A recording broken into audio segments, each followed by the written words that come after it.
Au Paléolithique supérieur, donc la dernière grande étape de notre Paléolithique, le Paléolithique supérieur, voit aussi l'arrivée d'autres outils en pierre. Et donc ces outils en pierre, ils vont être majoritairement conçus et utilisés, j'ai même envie de dire exclusivement, par des Homo sapiens. Alors nous avons tout d'abord le burin. Le burin, si vous voulez, c'est une pierre qui, par sa taille, va permettre de graver. Alors, comment peut-on utiliser un burin? Notamment dans les créations artistiques.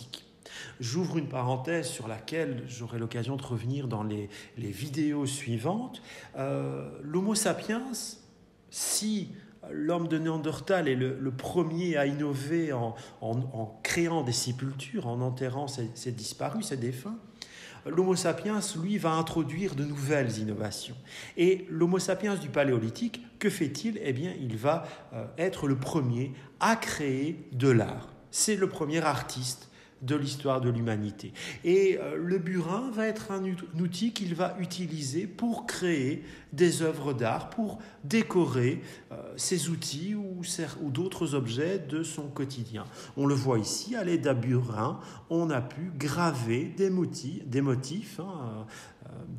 d'animaux sur cet os.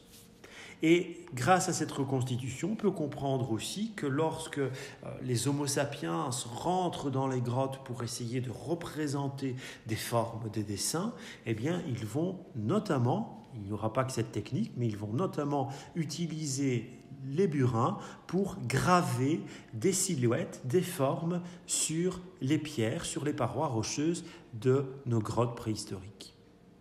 Un autre outil qui apparaît également au Paléolithique supérieur, c'est le perçoir. Alors le perçoir, c'est très simple, ça sert à percer. Ça va permettre notamment de percer les peaux, ça va notamment permettre aussi de percer des coquillages, par exemple. Alors, quel est l'intérêt du perçoir? Ça va permettre d'affiner la mode vestimentaire, notamment de nos hommes préhistoriques, de nos Homo sapiens. Alors, on voit ici, fatalement, à l'aide du perçoir, on va pouvoir confectionner des vêtements, on va pouvoir lier aussi les différentes parties du vêtement, et les perçoirs vont être aussi utilisés pour perforer les bijoux, de fins ossements ou des coquillages qui vont ensuite être, entre guillemets, ligaturés pour former des parures. Donc, ces objets, le burin et le perçoir, qui rentrent en ligne de compte avec les innovations apportées par l'Homo sapiens qui est, je le répète, le premier artiste, le premier avec certaines communautés d'hommes de Néandertal, à créer des bijoux, à afficher, à porter des parures, et l'Homo sapiens, certainement, qui est le premier aussi à représenter des figures, notamment avec l'aide du burin, comme nous venons de le voir, sur les parois rocheuses des grottes.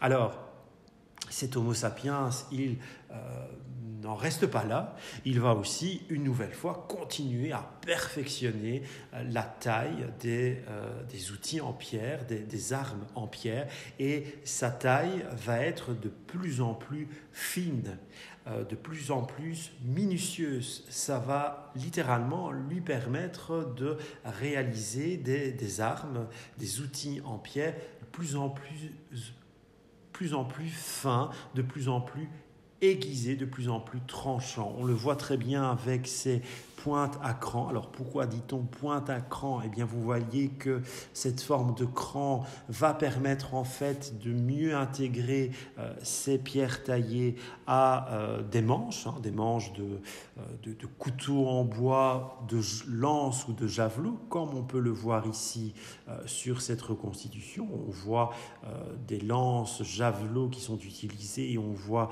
des pointes à cran qui sont fixées sur ces bâtons. Vous avez des exemples ici de pointe à cran. Et la taille de la pierre taillée va véritablement connaître son paroxysme avec ces pierres taillées que l'on appelle des feuilles de laurier. Alors, ne vous laissez pas surprendre par l'image, ce sont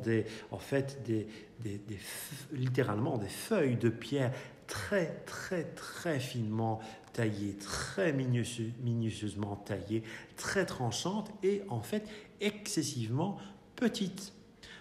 Vous avez certaines feuilles de laurier qui ne dépassent pas 1, 2, 3, 4, 5 cm. Ça dépend bien entendu de la production. Donc ça peut être vraiment très très fin et si vous voulez, la taille va de plus en plus se miniaturiser. J'ai eu l'occasion de vous montrer à l'instant cette reconstitution me permettant de parler des pointes à cran. Cette reconstitution, elle est très intéressante parce qu'elle nous explique aussi un autre principe, une autre arme qui va être développée par les hommes préhistoriques, c'est le propulseur. Alors le principe du propulseur, eh bien vous l'avez compris, ça va permettre de faciliter et d'améliorer le lancer de certaines armes comme des lances ou comme des javelots que l'on appelle à la préhistoire, que les préhistoriens appellent des saguets. Et vous voyez par exemple ce propulseur ici qui est percé au niveau de son manche et grâce à cette reconstitution, eh bien, on comprend mieux pourquoi ce propulseur est percé. Vous voyez qu'il y a une espèce d'anneau qui permet aux chasseurs de toujours conserver ce propulseur donc qui va d'une certaine façon accompagner le mouvement du lancer et donc permettre à la lance, à la sagaie, eh bien, d'aller se planter dans des animaux chassés qui peuvent être à une certaine distance. Donc vous voyez, ces hommes préhistoriques, Habilis, Erectus, Néandertal et Sapiens, ils réfléchissent, ils vont continuellement perfectionner la taille de leurs outils, la taille de leurs armes. Et nous allons même voir apparaître avec l'Homo sapiens, vraisemblablement, les premiers arcs à flèches vont être utilisés. On le suppose pourquoi ? Bien grâce à la découverte des pointes de flèches.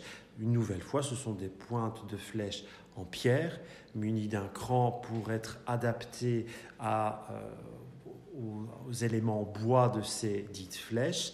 Et vous voyez une nouvelle fois, la taille de ces flèches est excessivement minutieuse.